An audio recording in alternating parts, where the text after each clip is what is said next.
สวัสดีค่ะชวนทำขนมนมเนยง่ายๆกับ Easy Food บัชยาค่ะคลิปนี้มาชวนทำคัพเค้กใบเตยค่ะสูตรคัพเค้กชิฟฟ่อนสูตรชิฟฟ่อนใบเตยสูตรเค้กเนื้อนุ่มหอมอร่อยสูตรเค้กพื้นฐานต่อยอดได้หลายเมนูเราไปดูวิธีทำกันเลยค่ะเริ่มแรกจะก็มาเปิดเตาวอร์มไฟก่อนเราจะอบที่อุณหภูมิ160องศาก็จะวอร์มไฟไว้ที่170องศาเพื่อป้องกันไฟลดลงจากการที่เราเปิดปิดเตาเสร็จแล้วเราก็มาลงมือทำกันเลยเริ่มจากการแยกไข่จะใช้เป็นไข่ไก่เบอร์2จำนวน4ฟองแยกไข่แดงและไข่ขาวออกจากกันโดยระวังอย่าให้มีไข่แดงติดไปในไข่ขาว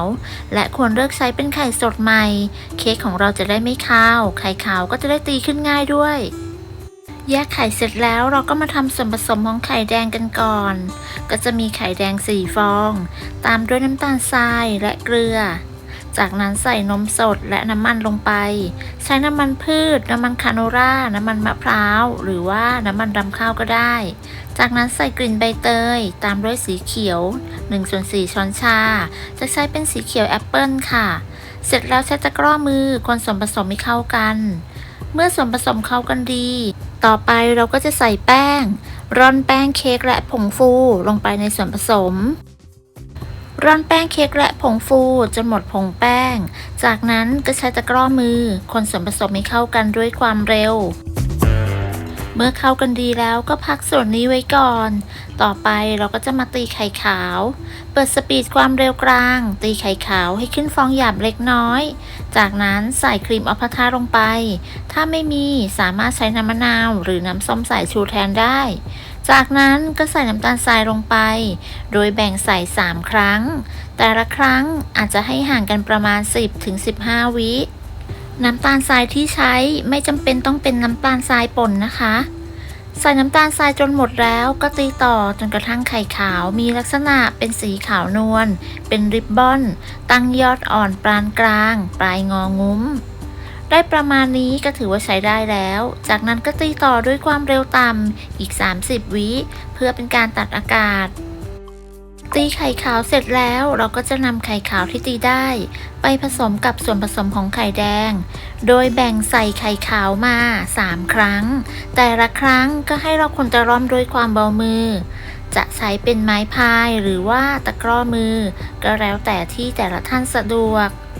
ที่สำคัญคือจะต้องคนตะร่อมด้วยความเบามือแต่จะต้องไม่ทำนานเกินไปเพราะอาจเป็นสาเหตุทำให้เค้กของเราไม่นุ่มฟูได้ส่วนผสมที่ได้จะไม่ข้นแล้วก็ไม่เหลวเกินไปเวลาที่เราเทจะมีลักษณะเป็นริบบอนถ้าได้แบบนี้รับรองว่าเค้กของเราจะต้องนุ่มฟูแน่นอนเมื่อคนส่วนผสมเข้ากันดีแล้วจะก็นำไปตักใส่ถ้วยเลยค่ะวันนี้เราจะมาทำคัพเค้กแจ็คใช้ถ้วยขนาด 5.5 เซนวัดจากด้านบนนะคะตักใส่ถ้วยในปริมาณ3/4ของถ้วยสูตรนี้จะทำได้ทั้งหมด25ถ้วยค่ะ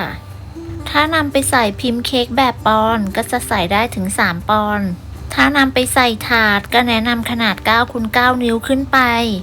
ถ้าใครไม่สามารถอบได้พร้อมกันในทีเดียวจะรอก็ได้ค่ะแต่แนะนำไม่เกิน20นาทีก่อนนำเข้าอบอย่าลืมเคาะเบาๆเพื่อไล่อากาศก่อนนะคะ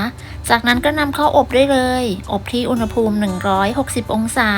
ใช้ไฟบนล่างไม่เปิดพัดลม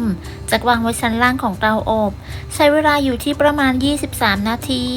เมื่อครบเวลาก็ลองเปิดเตาเช็คสุกโดยการใช้นิ้วจิ้มลงไป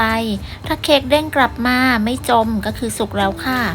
จากนั้นนำเค้กออกจากเตากระแทกพิมพ์เบาๆเพื่อให้เค้กเซตตัว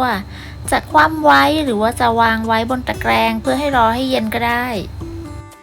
คัพเค้กใบเตยสูตรนี้หรือคัพเค้กชิฟฟ่อนสูตรนี้เนื้อนุ่มหอมอร่อยทำง่ายต่อยอดได้หลายเมนูเนื้อนุ่มฟูมากๆทำง่ายสุดๆใครที่ชอบทำเค้กหรืออยากฝึกหัดทำเค้กแนะนำสูตรนี้เลยสามารถต่อยอดได้หลายเมนู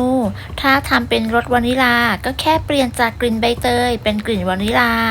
ขอบคุณสำหรับการติดตามรับชมคลิปนี้ถ้าเพื่อนๆชอบก็อย่าลืมกดไลค์กดแชร์กดติดตามเพื่อเป็นกำลังใจให้กันด้วยค่ะสำหรับคลิปนี้จะต้องลาไปก่อนพบกันใหม่ในคลิปหน้าสวัสดีค่ะ